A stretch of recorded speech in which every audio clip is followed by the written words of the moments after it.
Good afternoon, everybody. Welcome to our webinar on the basics of category management. Category management is almost a jargon word in our industry, and it's almost made an assumption that you will understand what it is when people talk about it. So today, what we're going to try and do is clarify to you what category management is and talk to about some of the fundamentals of what category management does. It should last about 30 minutes.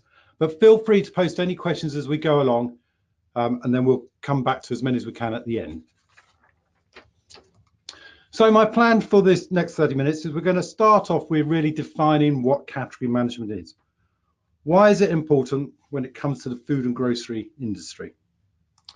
I'm then going to talk about what does a category manager actually do. And we're going to talk about the importance of data and insight. As category management, data and insight is really at its heart. We're going to talk about why your business might want to do category management. What are the benefits for you of doing it? We're going to talk about retailer and supplier collaboration. And finally, at the end, I'm going to finish off with 3 areas that I think will be key to the future of category management and what we need to think about going forward. So I want to start off with giving a challenge over to you guys. Can you see how many times you can see the word supplier or suppliers within this paragraph? I'll give you 10 seconds.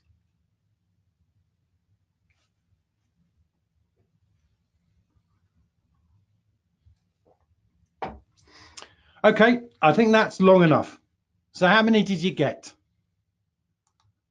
There is actually 18 out of the 1,255 words on that page.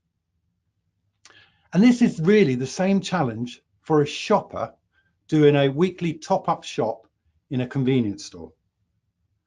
This challenge obviously gets bigger for the shopper when it goes to a larger store that can have 20,000 plus products. This has always been the challenge for retailers and suppliers, is how can they offer the shopper a wide choice to meet all their possible needs and still make it easy for them to shop, let alone actually making it an enjoyable process. And the challenge has got even harder today for retailers, with so much quality choice of stores on the high street for the shopper. Stores have to compete to get their share of the shopper and get them to come into their store rather than go to a competitor. And that is all about delivering their needs. If one store doesn't deliver against the shopper's needs, they have many more choices they can go to. And on top of that, the shopper doesn't make it easy because the shopper changes their needs on the different shopping trip they're on. Here is some data from our Shopper Vista service showing what were the main drivers of the store choice based on the shopper mission or the reason they were shopping. And you can see when we're talking about a main shop, you know, location and saving money are the real key ones for them. But then if someone is looking to get some food to go, actually the location is critical and actually speed and choice becomes much more important. So retailers need to decide which missions, shopper missions, a reason for the shop they want to go after and ensure that their store best delivers against the shopper's needs for those missions. And this is where category management can help. These challenges are where category management is ideally suited. So when I say category management is ideally suited, what is it? Well, category management is a concept and a process that assists us with these challenges with the shopper. It's been around since the 1980s, really once the access to quality data started and our increased knowledge into how shoppers behave. Interestingly, in a recent survey of ours, 94% of retail respondents globally said category management was an essential tool in building plans. If you Google category management, you will find that there are many different definitions of what category management is. So quite rightly, here at the IGD, we have to have our definition. So we define it as category management is the strategic management of a category with the aim of maximizing the category returns by tuning the total category offer to the needs of the consumer and shopper today, while still anticipating their needs of tomorrow. So at its heart, it really is about the shopper.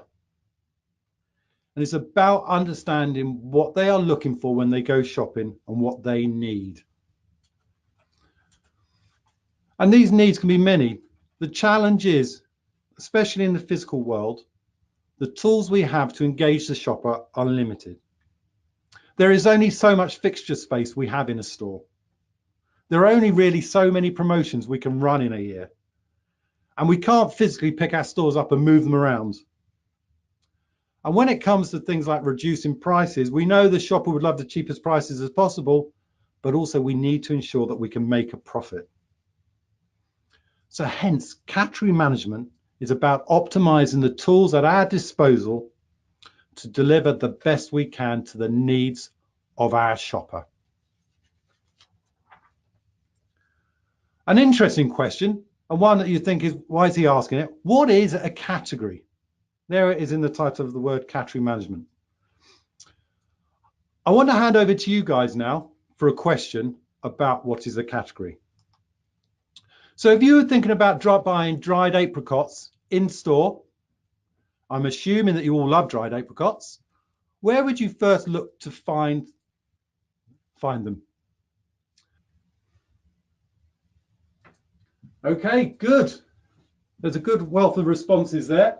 It looks like the dried fruit aisle is the main destination for you, but also home baking.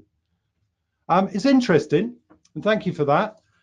I went into a large store and I looked for dried apricots, and I found them actually in this large store in 3 different locations.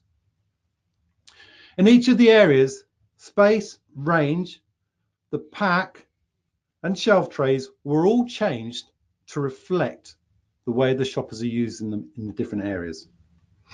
So areas like the healthy snacks, the 2 on the left, we saw 2 different pack sizes. We saw the take-home pack, and we also saw the snacking sized pack. And we can also see around there, the different locations, we can see how a supplier, Whitworth, has, even though it's still dried apricot, come up with 3 different pack solutions for the different shopper needs. But in the bottom left, as well as make sure we give shoppers what they're looking for, we want to inspire them and get them to spend some more.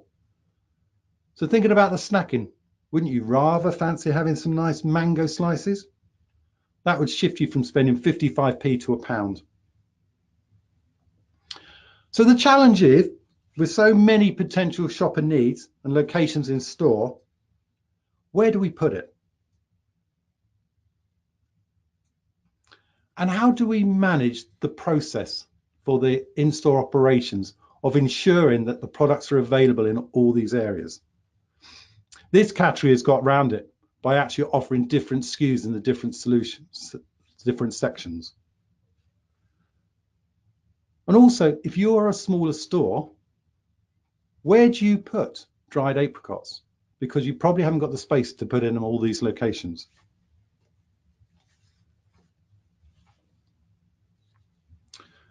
Often when we talk about category, we talk about how the retailer's buying function is defined, or we talk about how the data providers give us the data.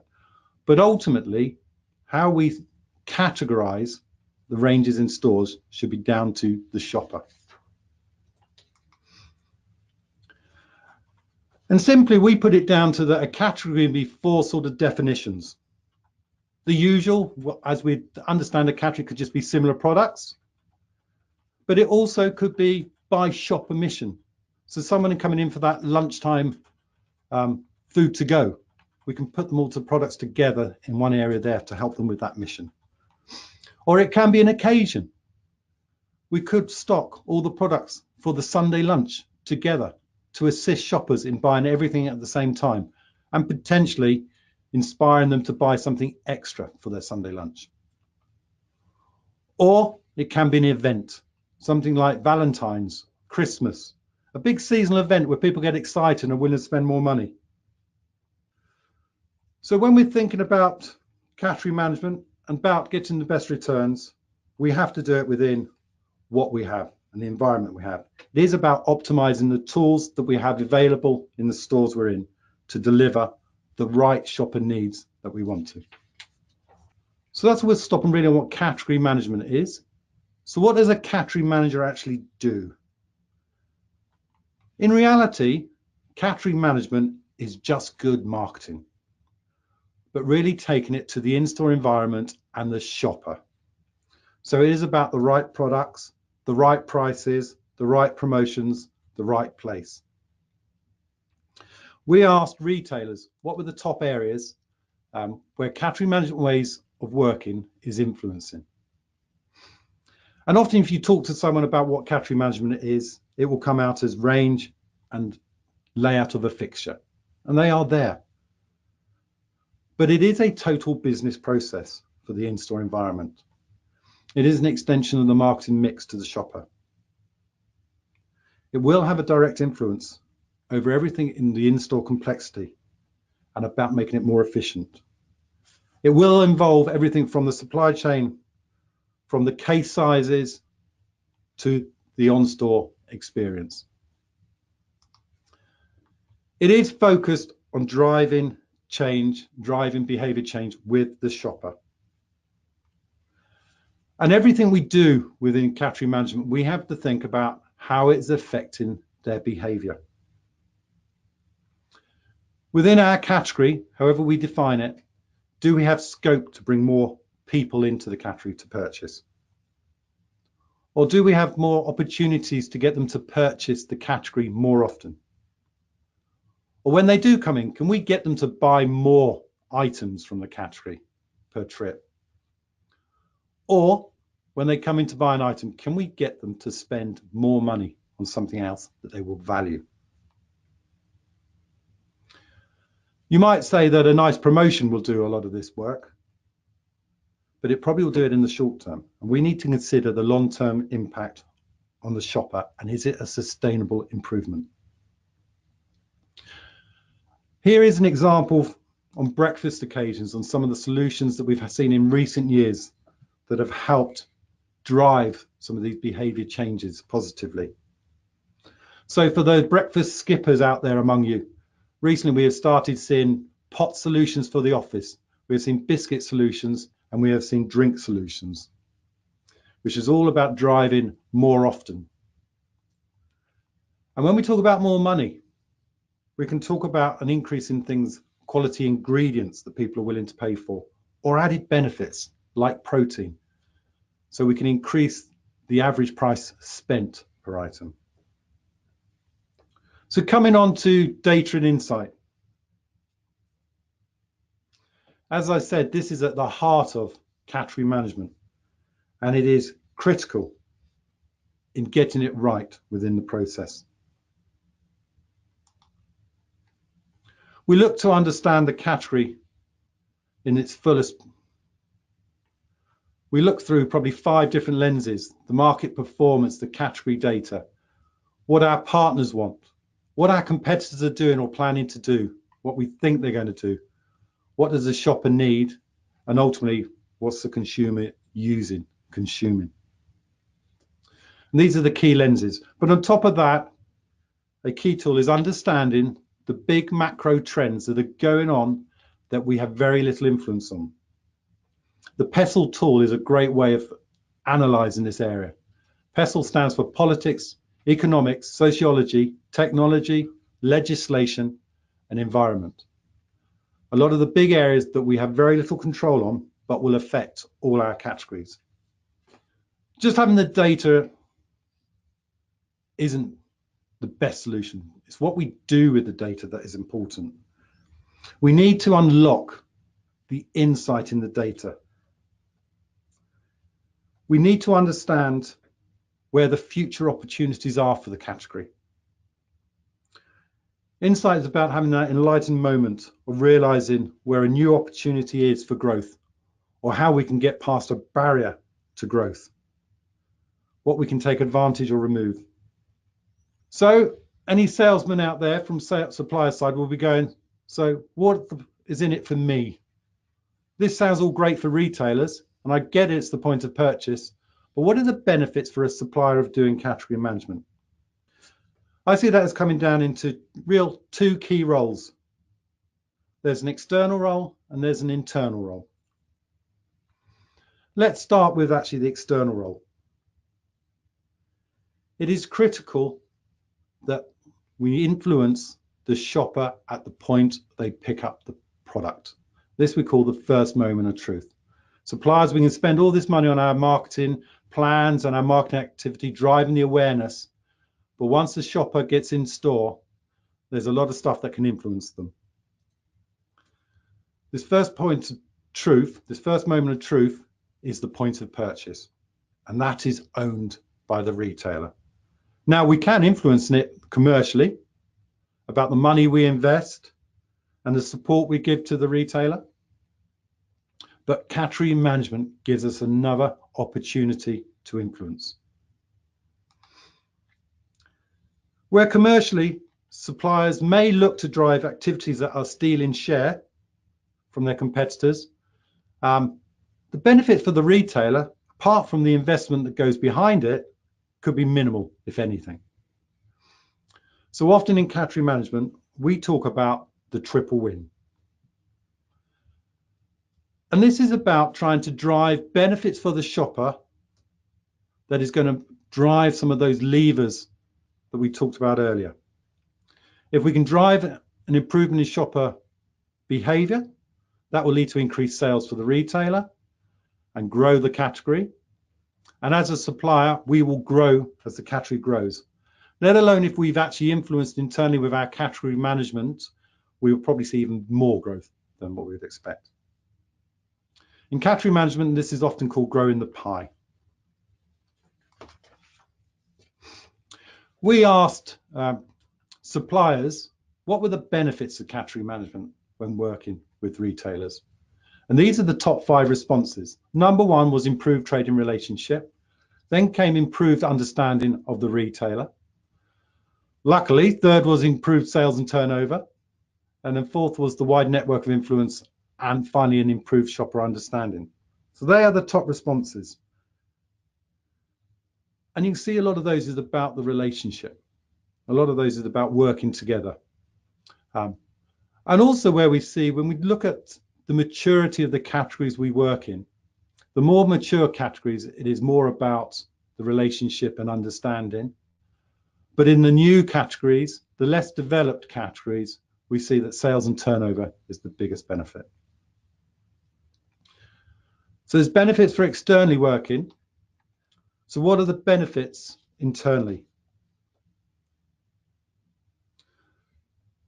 Category management is about understanding the shopper and understanding the retailer. This should influence all the plans and all the strategy that the supplier does before that. It should feed into the brand plans, the long-term plans, and the medium-term plans. And to give you an example of how it can help, we're talking about product innovation. If category management is influencing the process, it should stop any share switching NPD. It should ensure that all innovation is actually incremental to the category, that it is meeting an unmet need or enhancing what someone is willing to pay for.